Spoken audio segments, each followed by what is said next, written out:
안녕하십니까, 이진곤TV입니다. 논평 시작하겠습니다.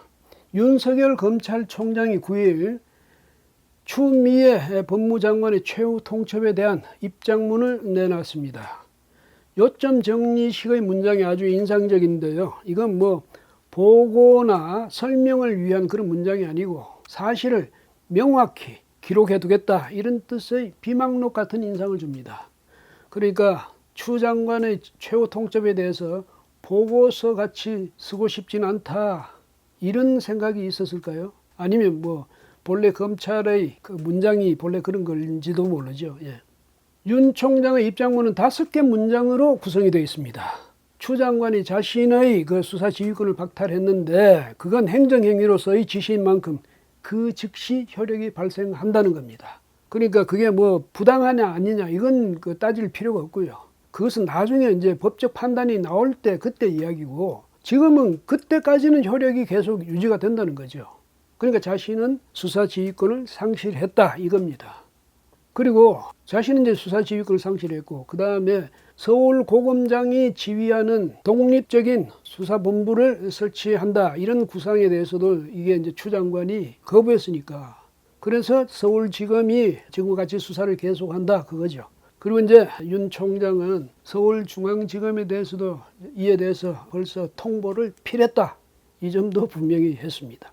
그러니까 이성윤 서울중앙지검장이 지휘하는 수사팀이 계속 앞으로 수사를 해나가겠죠. 그 채널A 기자 여기 강요 미수죄 여기 된 수사를 이제, 그러니까 추 장관이 원한 대로 된 것 아닙니까? 또 이성윤 서울중앙지검장이 윤 총장의 그 지시에 항명을 했거든요. 근데 그 항명이 먹혀 들어간 거죠. 추 2일 라인이 승리한 셈이다, 이렇게 볼 수가 있겠네요.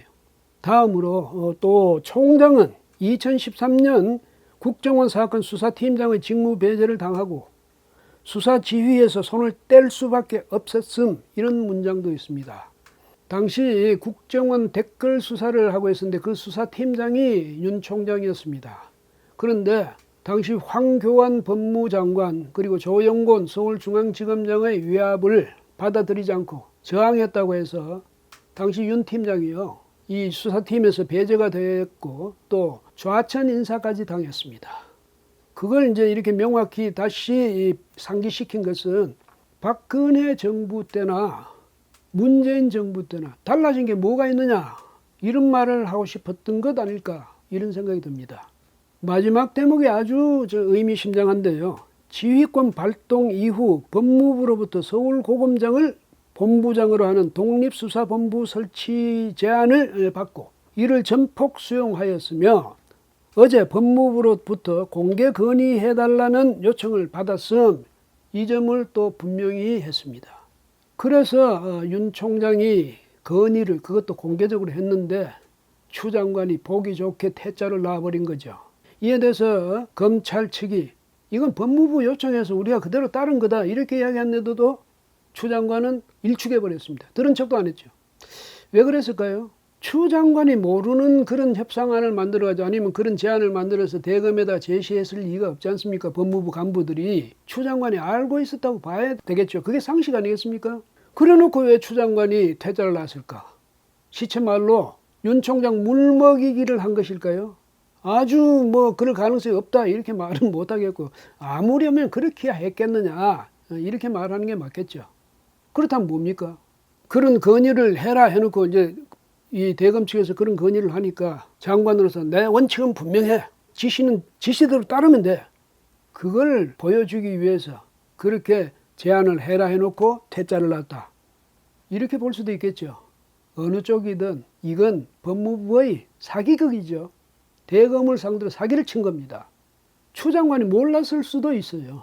간부들이 자기들끼리 이제 합의를 해가지고 그걸 가지고 대검에 제의를 했고 제안을 했고 그 대검이 거기에 따라서 이제 공개적으로 건의를 했는데 추 장관이 자기 생각하고 다르니까 노 했을 수가 있습니다. 그랬더라도 법무부 차원에서 볼 때 이거는 사기죠. 아니, 법무부가 대검을 상대로 사기를 친 것 아닙니까? 어쨌든 윤 총장은 추 장관의 그 지시를, 그 명을 받든다 만다 그런 생각 없는 것 같습니다. 행정적으로 자신은 지휘권을 박탈당했고 그 적법성 정당성은 법원에서 가릴 수 있는 거다. 이 점을 분명히 지적해 둔 거죠. 그렇다고 뭐 쟁송을 해가면서까지, 그러니까 소송을 걸어가면서까지 그 적법성 이 유무를 따지겠다 이런 건 아닌 것 같고요. 다만 이것이 사리가 그렇다 이 점은 분명히 지적해 두자는 거겠죠. 훗날 무슨 일이든 일어날 때를 대비해서인지도 모르겠습니다. 추 장관이요, 공과 사는 함께 갈 수 없습니다. 정과 사는 함께 갈 수 없습니다. 이런 글로 시작되는 최후 통첩문을 보냈죠. 근데 이때 정과 사는 할 때 이 사는 사칼 사자를 썼습니다. 윤 총장을 그런 식으로 몰아세운 거죠. 그렇게 몰아세워놓고 그래서 법무부가 하자는 대로 했는데도 불구하고 아무런 설명도 없이 퇴짜를 놔버렸다. 이걸 윤 총장은 분명히 지적해둬야 되지 않겠습니까? 추 장관 말이죠. 자기들 동네에 가서 아마 박수 많이 받았을 겁니다. 그리고 그렇게 원한다던 서울시장 선거로 가는 길 이제 훤히 뚫리게 됐죠. 잘하면 말이죠. 대통령 선거 넘볼 수도 있지 않겠습니까? 문 대통령 생각은 어떨까요? 추미애 장관 좀 격려를 해줬을까요? 내 무거운 짐 하나 덜어줬다. 그렇게 해서 칭찬을 했을지도 모르죠. 근데 이제 문제는 최강욱 의원이 이 자신의 페이스북에다가 추 장관의 입장문, 간, 그걸 거기다 공개해버린 게 이제 문제가 됐습니다. 그거는 기자들에게 릴리스 되지 않은 안이에요. 당초에 2개 안이 있었다는 건데 그 중에 하나만 밖으로 나가고 하나는 안 나갔다는데 그걸 최강욱 의원이 자기 페이스북에다 올렸습니다. 그러다 문제가 되니까 그건 내렸는데, 그러니까 밖에서는 자연 전에 박근혜 전 대통령의 뭐 연설문이 최순실한테 나갔느니 마느니 뭐 정부 문서가 나갔느니 마느니 이래서 국정농단이라고 그랬는데 최강욱 하는 이 일은 뭐냐, 이거 국정농단 아니냐. 추 장관이 그 법무부의 조치를 쓴 그 입장문, 이게 사전에 만약 유출됐다면, 그 중에서도 밖으로 내보내지 않았던 게 유출됐다면 이거는 비선 실세가 있다는 얘기 아니냐, 그 사람들이 국정농단을 한다는 얘기 아니냐, 이런 말이 나올 수 있지 않습니까?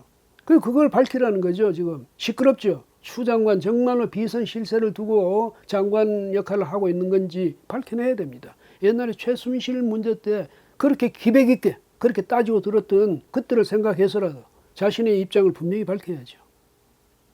왜 이런 일이 일어났는지. 자, 어쨌든 추 장관이 윤석열 총장한테 이긴 걸까요?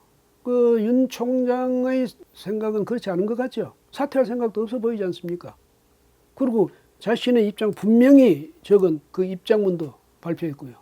그러니까 모르죠. 어느 구름에 비가 들었는지 누가 알겠습니까? 어느 때 천둥 번개를 동반한, 벼락까지 동반한 그런 구름이 몰려올지 그걸 예상하기는 어렵죠. 그러니까 어쩌겠습니까? 지켜봐야죠. 세상이 어떻게 돌아갈지. 오늘은 여기까지 하겠습니다. 고맙습니다.